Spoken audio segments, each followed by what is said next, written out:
承協会の頼政恵美子と申します。和文化伝承協会は3つの柱で活動しております。まず一つは、社会人事業、教育ということで、日本の文化を、お茶であったりお香であったりお花であったり能であったり歌舞伎であったりとかいう日本のその芸能とそして文化を伝えていく、レクチャーしていくっていう場所と、そしてあともう一つは子どもの徳育教育、子どもに日本の文化を教える。もう本当に日本の文化がだんだんなくなってきまして、子どもたちから大人に教えるよりも子どもに教えなきゃっていうことで、小学生から中学校、高校、大学まで日本の文化、今は礼法とそして浴衣の着付けを学校に行って教えております。でその中でも一番希望が持てるっていう部分が小学生なんです。まっさらな気持ちで日本文化に取り組んでくれてまして、昨日23日前に小学生の茶道をやったんですけどね、とってもなんか楽しかったです。であとは国際交流っていうことで、海外の方たちに広く日本の文化を知っていただくっていう活動を3つの活動をやっております。で今日は日本の文化の代表的なもの十二単を見ていただくということで、日本の文化は、ずっとたどっていきましたら平安時代にあるんです。平安時代のご存知のように公家社会は文化を完成させたって言いますか、仕事を午前中朝早く起きて午前中に宮廷に行ってお仕事をやり、午後からはフリーになるんです。でそこから文化を極めていくんです。それもお仕事なんです。例えば蹴鞠であったり和歌であったりお歌であったり踊りであったりとか、そういうものも極めていって、そこで出世の道っていうのも開けてくるものなんですよね。本気で文化と取り組んでいた時代のものがそれがずっと残って武士の世界にも入っていきます。すみません。今からねお話しさせていただきたいのは、日本の文化って皆さんご存知ですが、今から1300年したでその文化は、中国に入ってトルコとか東ローマとか、そしてイランとか辺の東ローマのあたりの文化が全部中国に入って、その文化が日本に遣唐使とか遣隋使によって押し込まれてきているものだったんです。ですから奈良時代の文化っていうのはそのまま中国的な文化だったのを約1世紀かけて日本中の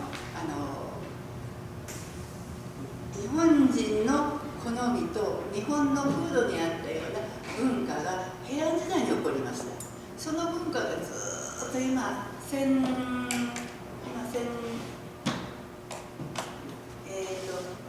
年か1200年か200年ぐらいの間ずっと少しずつは時代によって変わってくる部分もあるんですけども、ずっとつながっていってるんです。で一番皆さんに知っていただきたいのは、日本の文化が切れることなくずっと伝わってきている。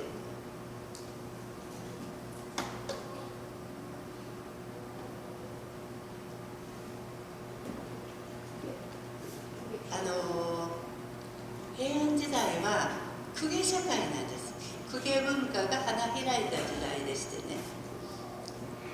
徳屋さんが求めていたもの、本気で求めていたものは美しいもの、全てにおいて美しさを極めていくっていう作業だったんです。でそれが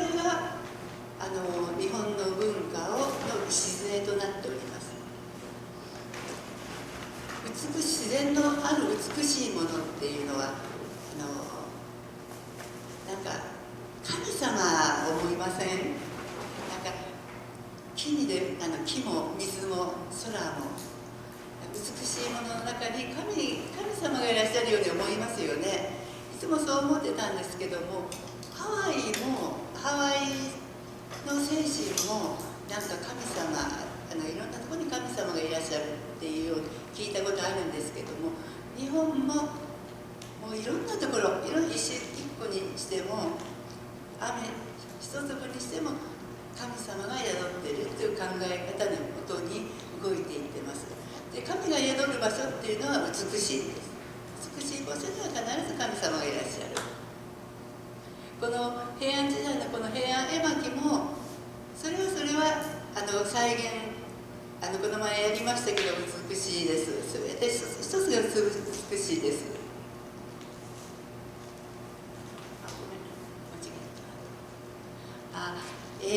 今「光る君へ」って NHK でやってるのご存知ですか？ご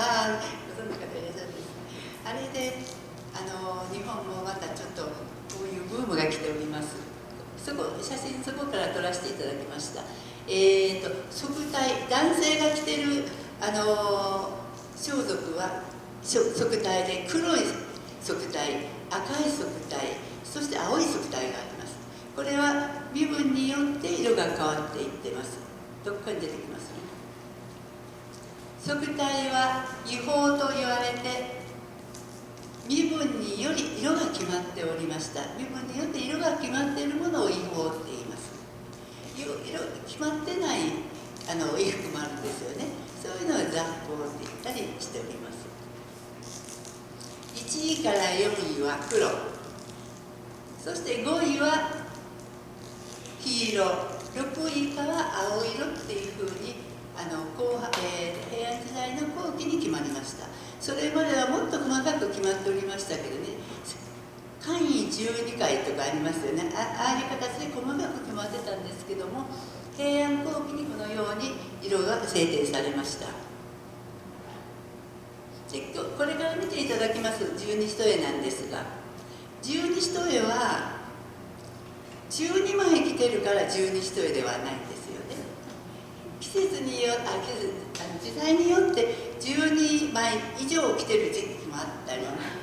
そしてそれよりも少ない時期もあったりするんですが、藤原道真によって五つ絹ってちょっと見ていただきますけど、中に着ている五つ絹を5枚に定めて五つ絹っていう名前ができたんですけど、そこで決まったんです。あんまりたくさん着ないように、たくさん着すぎて動けなかったっていうようなことも書いてあったりしますけども、十二単の、後ろに長く引いているのを持っています。見ていただきますね。その上に着ているのを唐絹って言います。この唐絹ともは、奈良時代の名残変化してこういう形になってるんですけれども、この元唐絹をつけることによって女性の正装になるんです。成人した女性の正装になります。で今度、ハワイ大学の方で模擬っていうのをやるんですけどね、模擬っていうのは藻をつける儀式なんです。男性の加冠の儀って言って、成人の時に冠をかぶるあれと同じで、女性の場合は藻をつける儀式がありまして、その藻をつける儀式があると、もう結婚の準備整いました、いつでも結婚できますよっていう儀式なんですけどね、この儀式を大々的にやって、いいお婿さんですよね。当時は女性が嫁ぐんじゃなく男性が女性のうちに入ってくるっていうようなシステムですから、そういういいお婿さんを見つけるためにもそういうのがあったようです。でこれは公示儀姿って言います。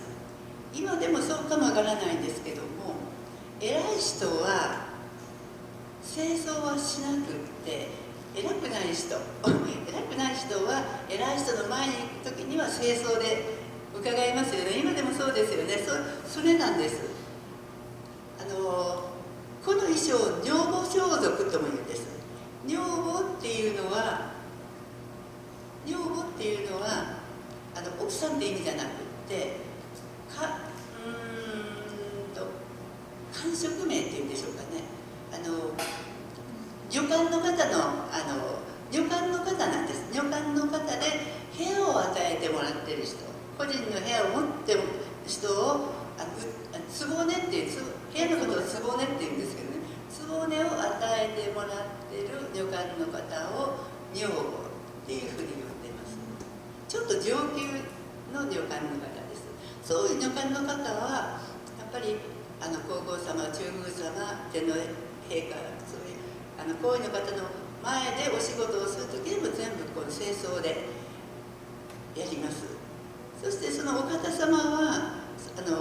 清掃じゃなくって簡単なこういう内着、公式姿であったり、内着姿であったり、くつろいだ姿でしております。だから偉い人はあんまりね言いたくないです後ろに言いたいのよあれ。着物の時は自分でちょっと直そう。すいません。いうふうなだからこれはずーっと武家社会になってきても続くことなんですけどね。今公家の世界でお話ししましたが、公家は平安時代10世紀ですか。10世紀の平安時代からずっと続いて江戸時代、12世紀の江戸時代まで公家社会は続いてるんです。武家社会は、鎌倉時代からですから、12世紀から19世紀700年、公家社会は800年なんですよね。でもね、鎌倉時代に武家が力を持ってきて政治を司るようになるんですけどね、日本は公家を潰さないんです。公家もずっと公家は公家なりに京都で文化を追求しながら800年の歴史あります。そして武家は、その後武家が政治を司っていきますけども、同じように江戸時代まで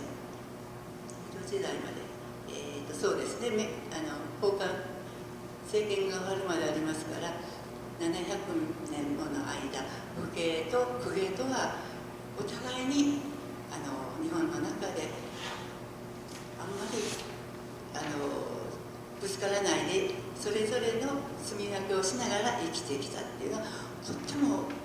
珍しいことです。他の国ではあんまりないことじゃないかなと思っておりますが、これは武士の清掃です。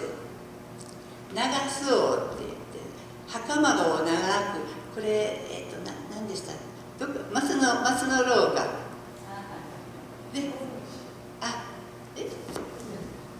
下何でしたっけ、イラコのけどね、ありましたね。時に着てたものです。で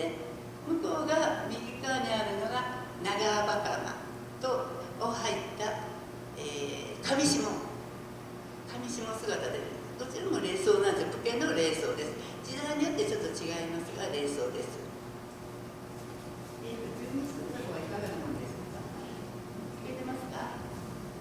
で武家の女性の方です。袴が取れました。袴を履きません。でお袖も小袖のこの姿になったんです。短いお袖になって小袖姿です。上から羽織る打ち掛け姿と、夏になったら打ち掛けを腰に巻く腰巻き姿っていうのが武家の女性の正装になってきます。それからちょっとあとは皇室、現代でも皇室はずっと平安時代から続いて、今もなおずっと使われております、着られております束帯とか十二単はもう儀式用にはなりましたが、やっぱり皇室の儀式の時とか行事などにまだ素敵な姿を見せていただいております。これは天皇陛下の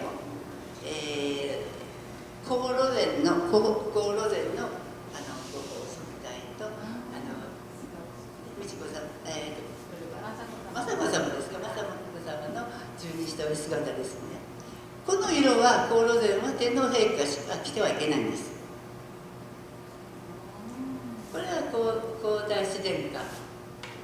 の王二の方って言って、皇太子殿下しか着てはいけないものなんですよね。で、1000年余り続く日本の文化は何を考えてみると、その装束はどうしてこうして続いたのか考えてみますと、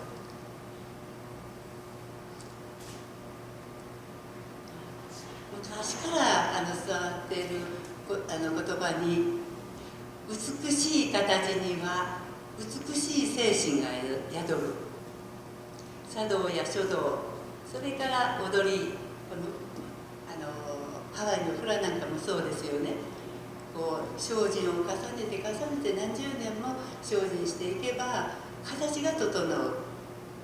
できなかった形が美しく整ってくる。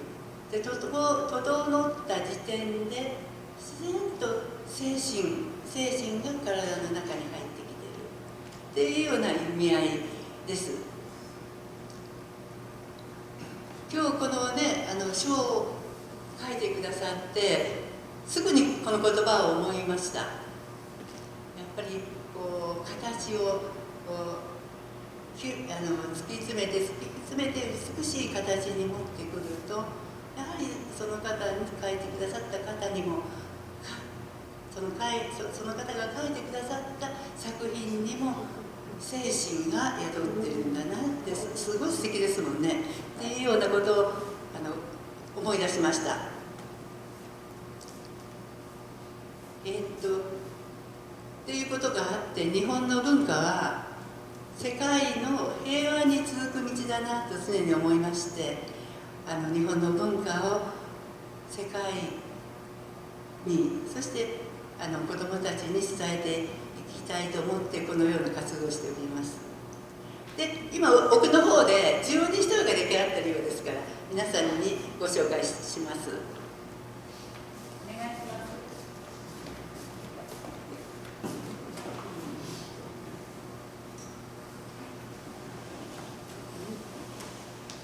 ちょっと歩きにくいんです。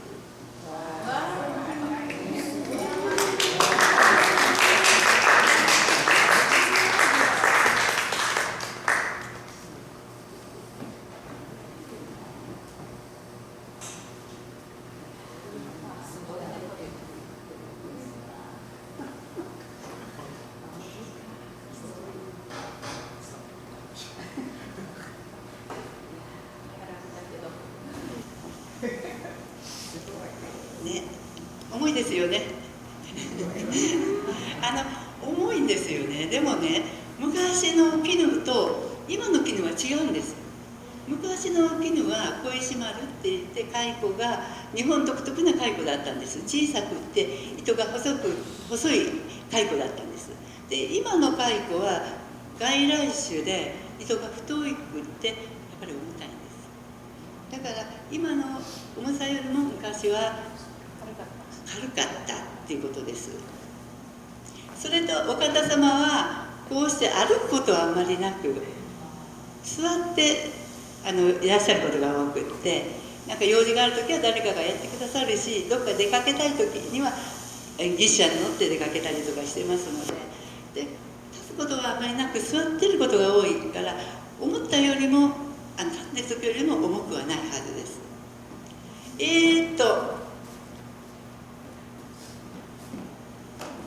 一番ここに見えてるここ赤いのが見えてますよね。これを一重っていうんです。一重は裏がついてない着物、その他は全部裏がついてます。でこれをちょっとご覧いただいたら、お袖からも裾からもこの一重は見えてますよね。一番大きく作ってあるんです。この当時洗濯機って大変ですよね。洗濯機ないですし、だからこの一重だけ洗えば済むようになってたんです。で、先生すみませんが、5つ次にちょっと見せてもらえますか。ちょっとお袖のところで。これが5つぎ塗ってて5枚決めましたっていうこれなんですよね。これがその時の十二一重のテーマになってるんです。例えばこれは萌木の匂いっていう重ねの色目なんですけども、萌木っていうのはこう葉っぱがこう循環していくで繁栄っていう意味もありまして、これはもうずっと着れるんです。季節問わずおめでたい時も着れますし、で例えば今日本ではもみじの時期ですよね。もみじもいろんな時期、青もみじもあって黄ばんできて黄色くなって赤くなって茶色くなってきたりとかこう変わってきますよね、常に。だからその時期に合わせてこの五つぎるにグリーンが多かったりとか、あるいはもう赤いもみじが前線になってくると青色がなくなったりとか、赤い色と黄色い色で構成されてたりとかいうそういうメッセージがあるんです。例えば一番分かりやすいのは桜、これから桜咲くなって言って桜が待ち遠しいなっていう時期の桜の重ねの色目はちょっと赤め、そして桜がだんだんなんですそうかね、こう散っていく花吹雪の頃を迎える頃には花びらが白っぽくなってきますので、重ねの色目もだんだんピンクになってグラデーションですよね。一番上が白くなってくるっていうような重ねの色目をします。これは200種類ぐらい色目はあるって言われているぐらいですから、その着る人の感性っていうものがここに表現されて、平安時代はその感性っていうのがとっても大事にされてた時期です。その感性の素晴らしい人が素晴らしい女性だって言われておりました。それとね、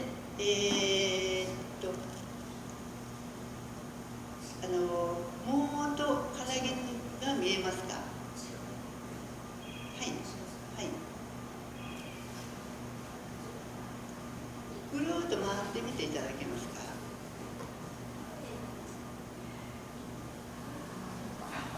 それとね、後でまた見ていただきますけどね、長い袴履いてるんですよね。歩きにくい。これが藻なんです。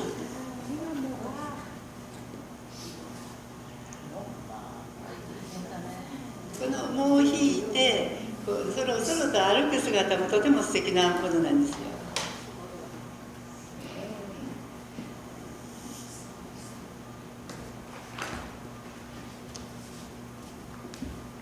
そして藻の上にグリーンのものを羽織って衣装を羽織っておりますよね。あれが唐絹なんです。唐絹の唐っていうのは中国の唐、唐っていう字を書きます。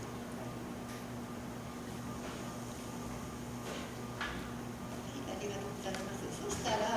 ちょっとね、はい、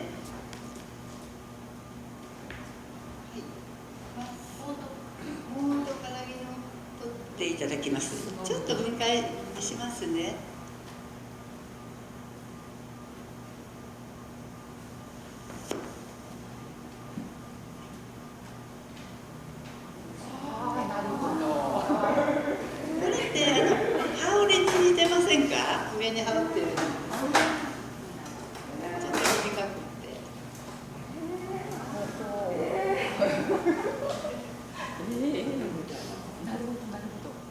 ぎ縫です。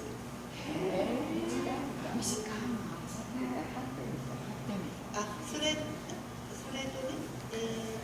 ではないのかな。おめりが見えたらいいのかな。これは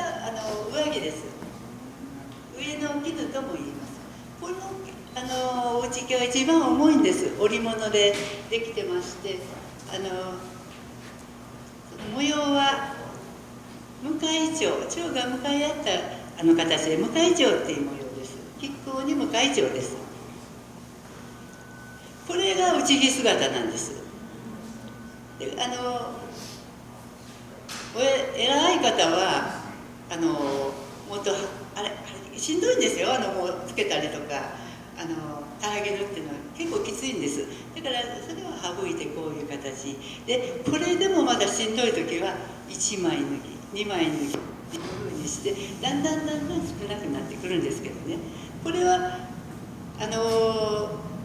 何でしょう、略式にするためっていうこともあるんですけどね、時代が公家の時代から武士の時代に入ってくるようになってくると、今度すごく世の中荒れるじゃないですか。こんなゆっくりして折れなくなる時代が来ます。そして公家さんは武士の時代になってくるとやっぱり経済的にちょっとしんどくなってくるんですよね。そうするとこんだけの衣装が揃えられなくなってくる。だから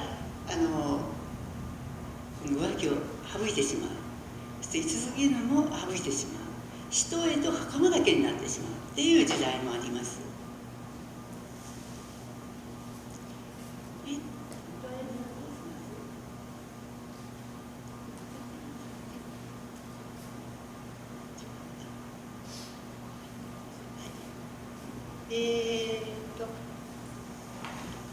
このね、上着の場合は綺麗な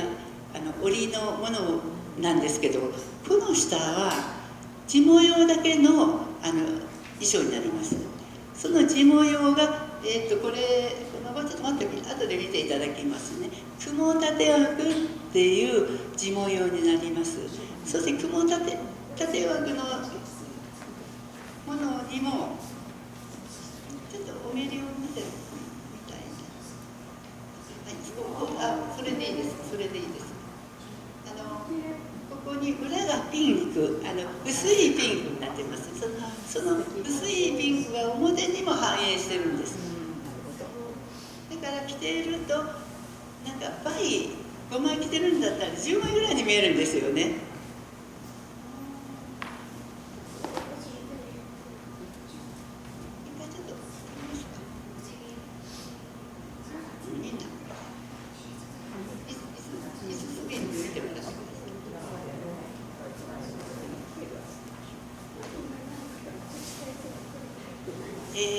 これは先ほど申しましたように萌え木の匂いっていう重ね色目なんですけども、匂い何々の匂いっていうのは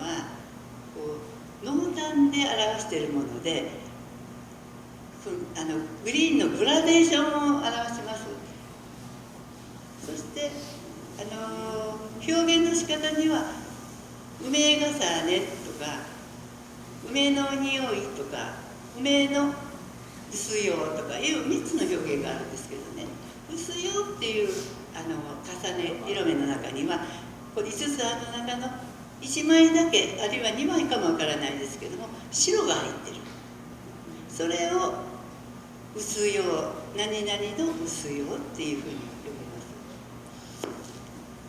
これはグリーンの濃淡で表しますので萌え木の匂いっていう名前になります。この形だけでも元からぎの取った姿も完成した美しさがあるんですけども、とってもやっぱり美しいですよね。一つ一つ取っていってもみんな美しいんです。でこの一番下に来ています一重は赤が多いで日日が多いんですけども、日の色っていうのが多いんですけども、中にはやっぱり地味な紺もあったりとかで黄色があったりしますが、これはその5枚5つぎのプラス一重、この6枚でその着物を表現してるんです。今日の気持ちはこんなんですよとか、例えばお祝いの時なんかは「今日おめでとうございます」っていうようなものが言葉でなくっても着ているものを見ればなんかその場にふさわしいものを着てきてくださったんだなって、その心遣いが分かるような形になっています。そしたらちょっとね、これから5つぎのを外していきますが、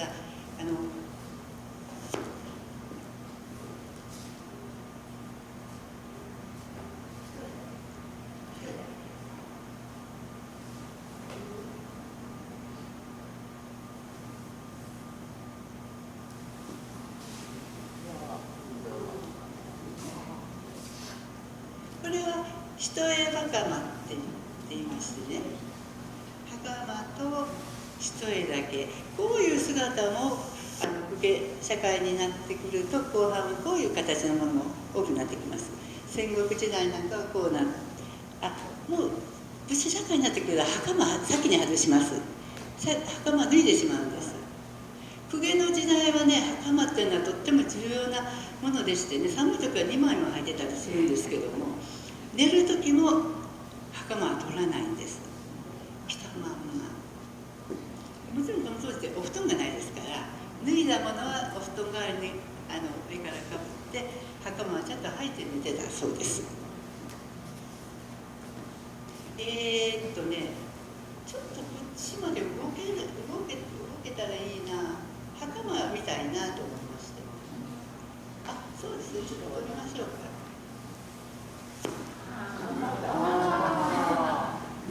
このね、今着ていますのが小袖って言います。白小袖。そして長袴なんですけどね。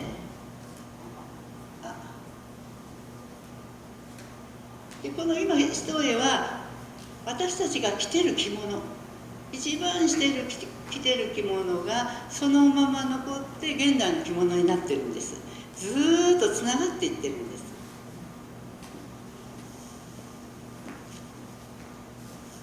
この袴は長袴って言いますけども、短いものを切り袴って言って今でも使われてますよね、切り袴は。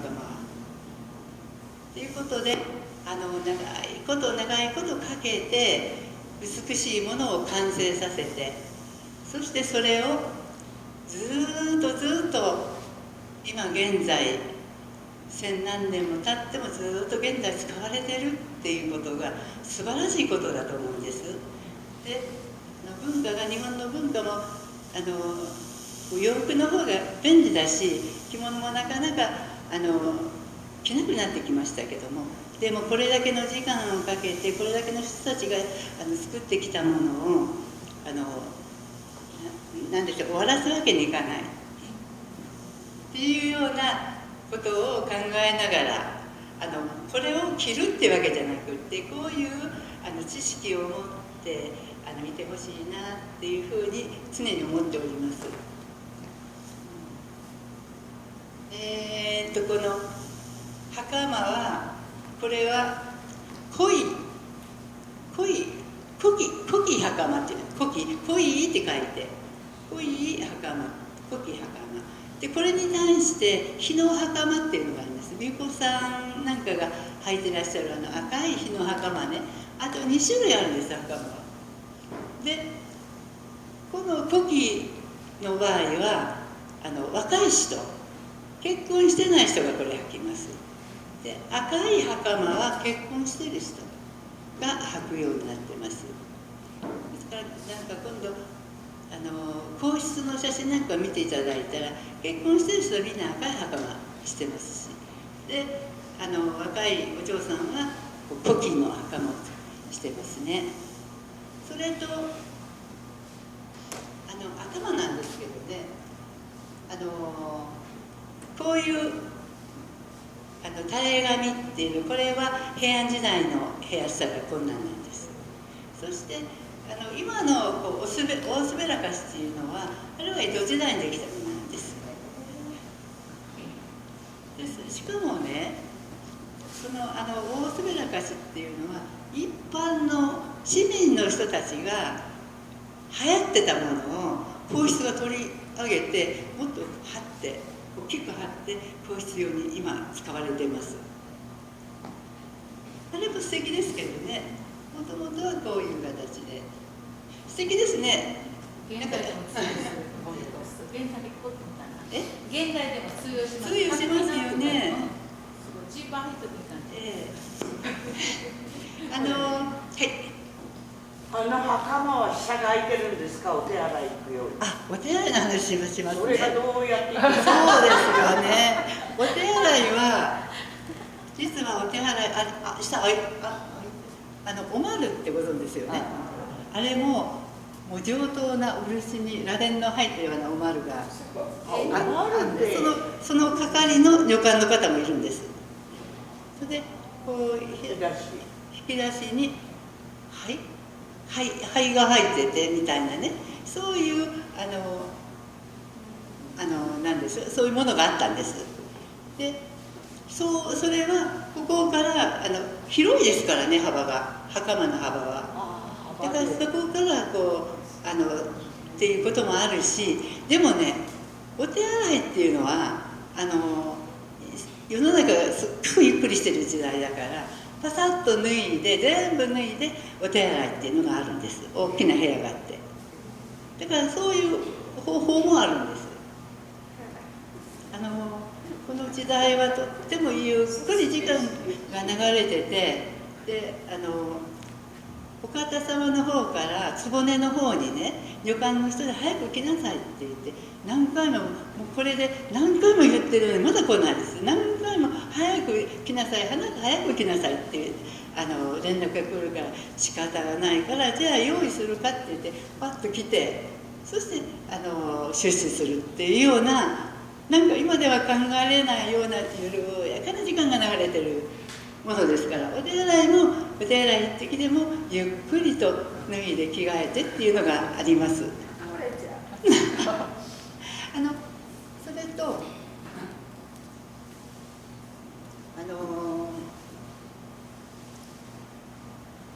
そのお手洗いもそうなんですけどね、お風呂、髪の毛長いしね、お風呂っていうのは間が入るって言ってね、お風呂で、だから占いでいつお風呂に入ったらいいですよって占いがあって、それでお風呂入るから毎日は入らないんです。そういうゆっくりした時代でいい時代でもあるんですけど、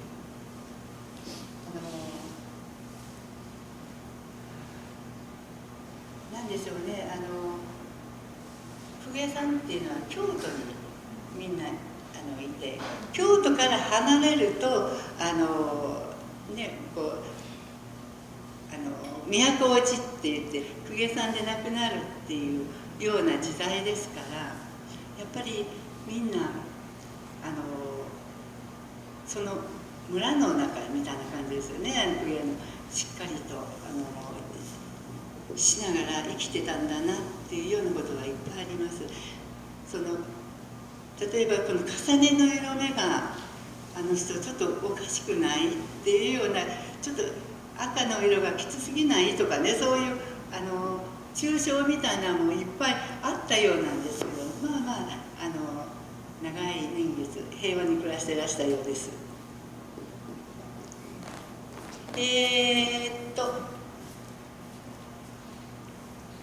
あとちょっとかけますか。かけてください。内気をかけて。はい。2枚ぐらいでいいです。十二単を着せること、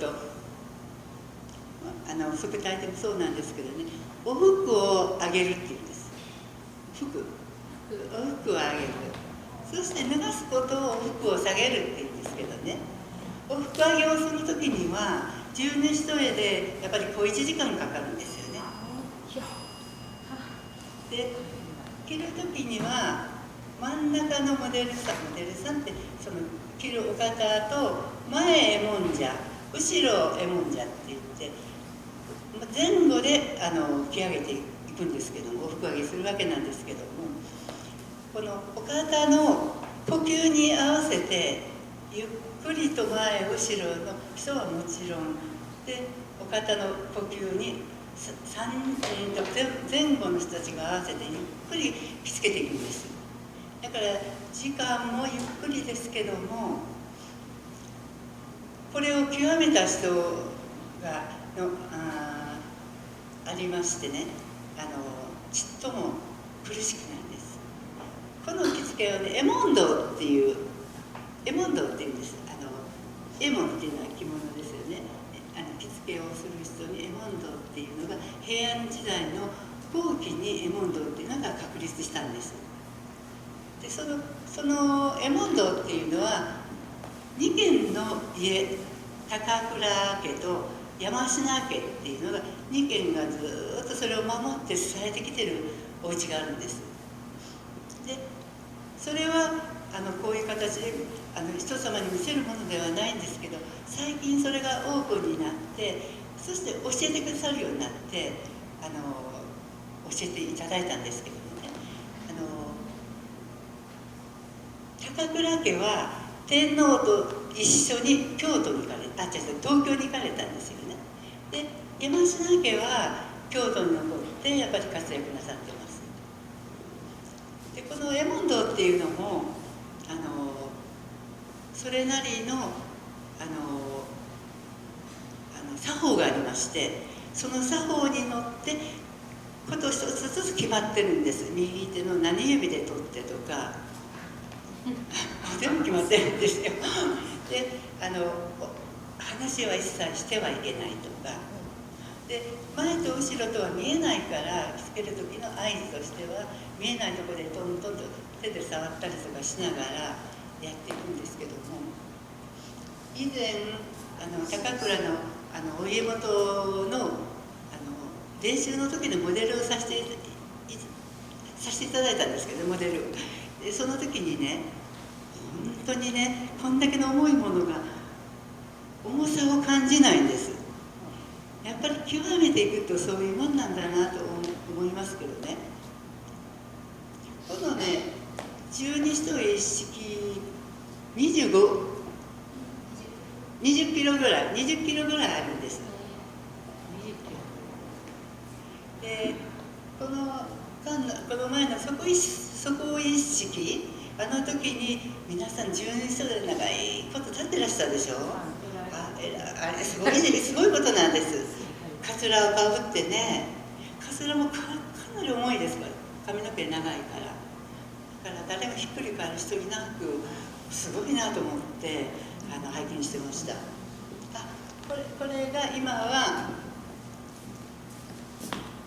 内絹と紫のが見えますよね。あれ内絹って言います。五つ絹の上に着てるのがこの内絹っていう。内絹の上に上着を着た状態で内着姿って言って、こういう姿はよく見かける姿です。じゃあそうですね、檜扇見せていただいて、この檜扇も重いんですよ。檜扇は木を薄く削ってできた扇なんです。でこれは何のためにあるんでしょうね。顔を隠すためなんです、やっぱり。でこの偉い方は人様に顔を見せないっていうこと、扇で隠したり、あるいは御簾の中で対話されたりしてますよね。でこの扇は上に読んだ歌を載せたりとかそういう形で受け渡しする、黄金ではないけど、そういう形のものにも使いますし、顔を隠すためのものにも使っていきます。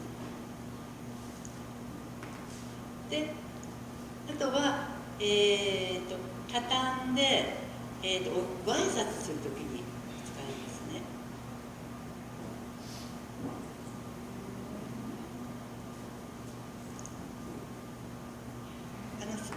この末広のね、役目っていうのはご挨拶するときによく使うでしょ。こう末広の向こう側と手前側っていう境界線なんです。でこの境界線、相手を敬いますよっていう、ちょっと自分がちょっと一段下にいますよっていう意味合いを込めたお扇子の使い方なんです。とっても素敵、よく似合ってて、これ結構ね、歌ってるのも疲れてくるんですけども、この時にちょっと麦の話ちょっとやらせていただきますね。ここから、今度は、23日、あさってかな、あさってに、これはハワイ大学の真野学校でやります十二単は麦をやるんですが、この前髪を上げて、そしてくくって髪上げって言いますけど、髪上げと、そしてこのからぎのをつけて藻をつける、藻をつける藻の紐を結ぶ人を腰結いって言ってね、この藻についてる引き腰っていう紐を前で結ぶ式典があるんです。でその役目が腰結いって言って、その一族の一番偉い人がやるっていうようなことがあって、そういうのを今度やりますので、またよかったら来ていただきましたら。はい、じゃあ時間過ぎたかも分かりませんね。ということで、あとちょっと写真どうですか？まだちょっとありますね。なんか質問、はい。もう本当に素晴らしくて、もうなんか感無量なんですけれども、ちょっといくつか質問がございまして、一つは袴ですね。袴があれほど長いっていうのは非常にちょっと不可思議なんですけれども、その袴の下にはやはり同じような足袋を履いていらっしゃるんでしょうか、はい、というのが一つです。はい、シトーズっていう足袋があるんです。足袋、私たちが今足袋履いてるのは親指のところで分かれてますよね。で2つに分かれてるんですけども、シトーズは袋状なんです。で紐で足首のところを紐で結ぶようなものを履いてます。赤ちゃんが服みたいな、赤ちゃんの。あんな感じですね。はい。そうしますと、この当時はお外に出る時には靴というものはどうなさっていらっしゃる？靴なんかはないんですね、こういうお方の方には。お方の場合は偉い人はなかったかも分かりませんが、光る君なんかを見てると草履を履いてますよね。でお外行く時は切り袴も履いてますけど、偉い人は切り袴を履くことはないと思います。ですから多分偉い方は牛車に乗って移動しますので、歩かれることはないと思います。ありがとうございます。もう一つの質問ですが、私たち今はですね、この帯っていうものに非常に重きを置いていると思うんですよ。でこの時代にはそういう帯はなかったわけですね。いつぐらいから発達したものなんでしょう？帯は基本的に平安時代は帯っていう帯らしきものはないんです。紐状のものはあります。袴の下にも赤い細帯って言ってますけど、本来はもっと細いものだったと思うんですけどね、一応あるんですけども、本格的に帯ができたのは江戸時代です。このここのね、何でしたこれ、脇のごめんなさい、宮津口が開いてからなんです。この宮津口が開くっていうのは、小袖の時代は宮津口はなくって、江戸時代に入ってからそうなんですよ、帯が広くなってきた。帯の幅が広くなるってことは、この宮津口ができたってことなんです。今まで男の人の着物みたいにしてお袖がここでくっついてるんですよね。だから腰の下で、はい、この装束の、はい、夏はいくらあかんでも12枚着るのは暑かったですね、夏でも12枚着たら着て式典の時は着てるんですよ。式典の時は着てますが、普段はやっぱり略式になってると思います。で、なぜ涼しかったのよね。涼しかったの、風も通ってますし涼しかったです。それからね、宮中の靴はね、はい、フェルトの雑巾じゃない、白い靴みたいな、私宮様がいらっしゃるのに見たら、着物でもフェルトの靴でしたよ。そうですね、正倉院なんかにもありますね。あれが宮中のお雑煮だと思います。そうですね。中国から入ってきてるから、本来は草履じゃなくて靴だと思います。草履じゃなかった。はい、と思います。で、平安時代に入ってから、後期に入ってから、純国日本風になったからあれなんですけども、座った生活ですけど、それまでは椅子のせベッドだったんです。椅子で奈良時代はそうです。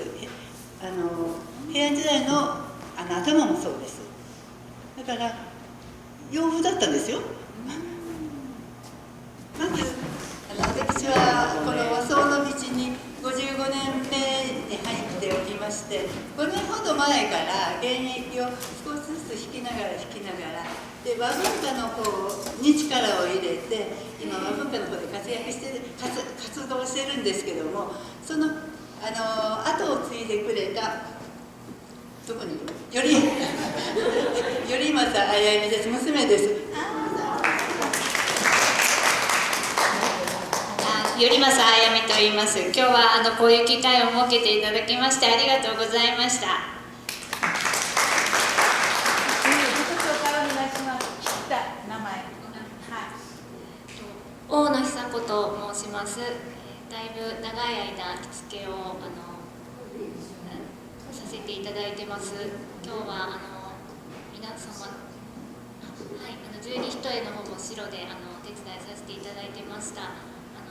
皆様にちょっと十二単見ていただけてすごく嬉しいです。ありがとうございました。成田智子と言います。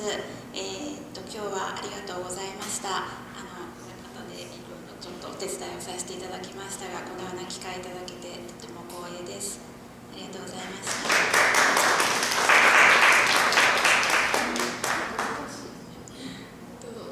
久保桜子です。今日はありがとうございました。おいくつですか？20歳、20歳です。ありがとうございます。前川佳代と言います。よろしくお願いいたします。今日はこんな素敵な機会を与えていただいてありがとうございます。着物とても好きで、ハワイで飛行機も着物乗ってきました。すごい、はい、とても楽しく過ごさせていただいてます。ありがとうございます。山下美穂です。大好きなハワイで浴衣とか着物が着れてすごい嬉しいです。よかったです、この機会に。フラダンスもやってます。あり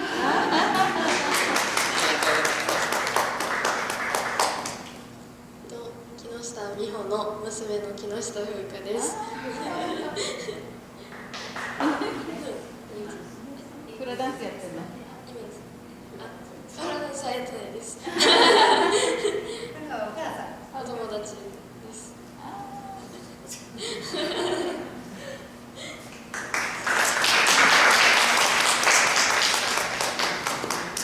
がとうございました。